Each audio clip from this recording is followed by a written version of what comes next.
Kā jau es jums solīju, tad šis video būs tikai par un ap bioloģisku, ekoloģisku pārtiku. Kāpēc tieši šādu pārtiku es dodu Paulam? Piemetināšu, ka tie ir noteikti 99% no visa uztura. Kur tad personīgi es pērku šos bioloģiskos produktus? Jo visiem labi zināms fakts, ka šāda pārtika ir dārgāka. Tas nav kosmos, kas nav visiem aizsniedzams. Galvenais ir zināt, kur pirkt un ko jūs pērkat.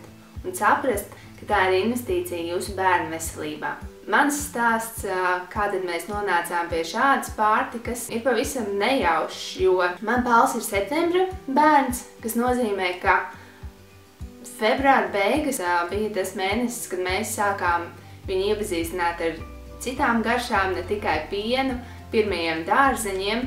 Un loģiski, ka tajā mirklī mums nebija pieejama vecmātes dobe, kur aizskriet pēc burkāniem, kāpostiem. Ieejot Rimī, kur mēs visbiežāk iepērkamies, nostājoties pie dārzeņu stendiem, es biju diezgan vīlusies tajā piedāvājumā. Un tikai tāpēc mēs izdomājām apskatīties, kas tad ir pieejams šajos te eko veikaliņos.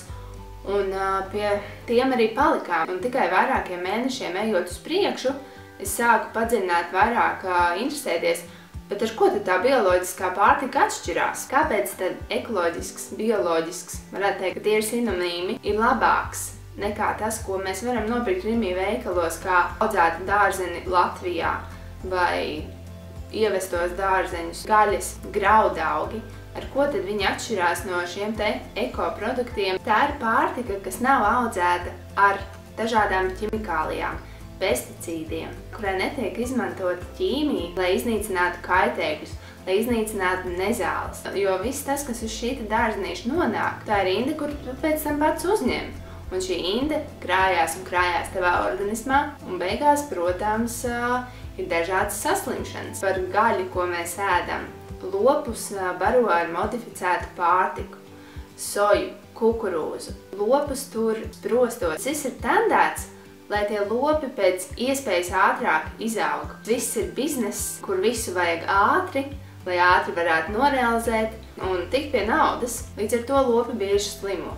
Lai lopus ārstētu, izmanto medikamentus.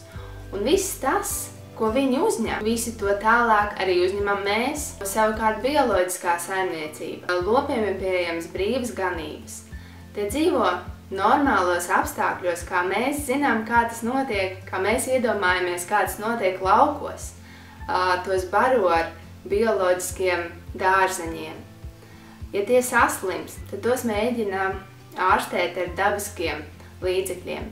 Ja tas neizdodas, protams, tiek lietoti medikamenti, bet tad šis te lopiņš tiek izņemts no tirdzniecības. Visa šī bioloģiskā saimniekošana, tas ir dabisks process.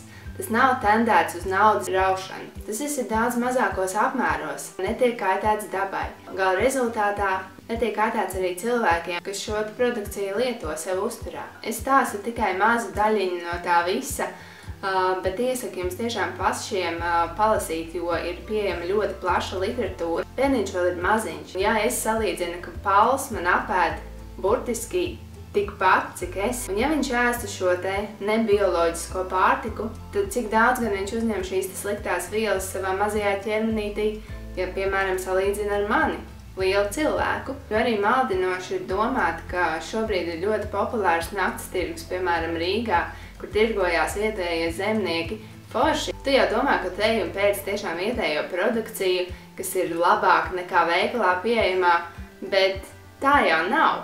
Tu jau nezini, kā tas zemnieks audzē savus dārzeņus, ko viņš viņiem lej virsū. Tu vari būt drošs tikai tad, ja tu tiešām nopērci šo te bioloģisko pārtiku, kam virsū ir eko logo.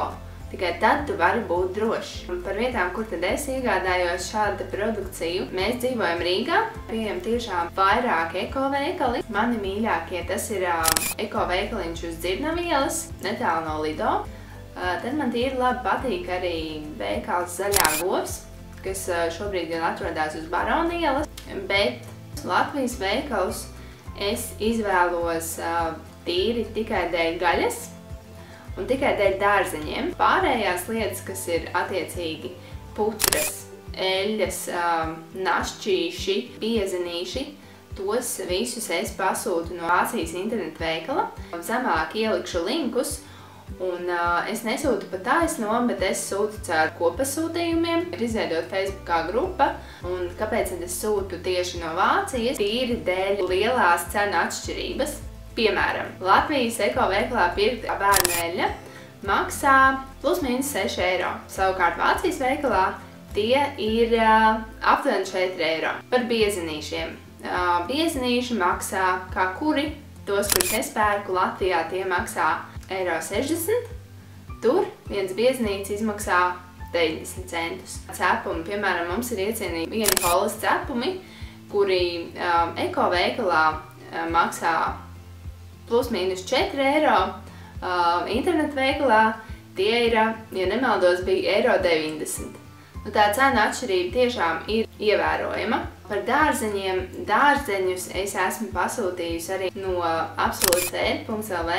Šī ir ģimenes saimniecība, par kuru es uzzināju caur Instagramu, piedāvājot jebkuram iegādāties viņu sezonālās kastes, kas, protams, cenu ziņā variē, sākot no 15 eiro, bet tā ir patiešām liela kaste, pilna ar zaļumiem, svaigiem, sulīgiem dārzeņiem. Un galvenais, ka jūs varat paši savām acīm caur viņu Instagram kontu redzēt, kā tad šie dārzeņi aug, kā viņi saimnieko, kā arī bērni palīdz un iesaistās. Un arī pirms šī video filmēšanas es uzzināju Ilzi, jo man bija tīri interesanti uzzināt, kā tad viņu saimniekošana iesākās, kāpēc tieši bioloģiska saimniecība.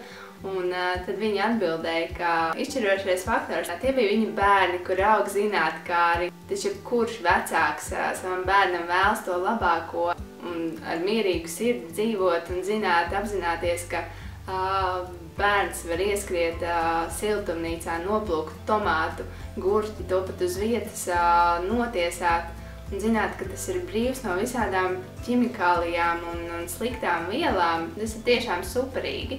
Man ļoti pašai ir uzrunājusi šī te bioloģiskās saimniekošanas ideja. Un gribās arī atbalstīt šos te mazos uzņēmējus. Noteikti zinu, ka es rakšos tālāk un meklēšu, kāpēc iespējas vairāk iegādāties šos te produktus tieši no Latvijas saimniecībām. Jā, es esmu informēta arī, ka ir tādi šobrīd iepirkšanās portāli kā svaigi.lv un vēl citi īsti neuzrunā ir cenas, jo es zinu, ka tajos pašos fiziskajos eko veikalos ir pieejamas izdevīgākas cenas. Es būšu tiešām ļoti priecīga, ja varbūt jums ir zināmi kādas saimniecības, kas tirgo patiešo.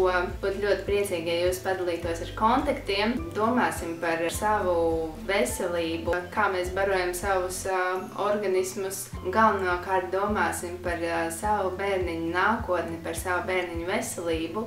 Jo mēs taču gribam, lai bērni izaug veselīgi, spēcīgi, gudri un tikai mūsu rokās un spēkos ir, lai tas tā arī notiktu. Dzīvosim zaļi un tiekamies jau nākamajā video. Tā!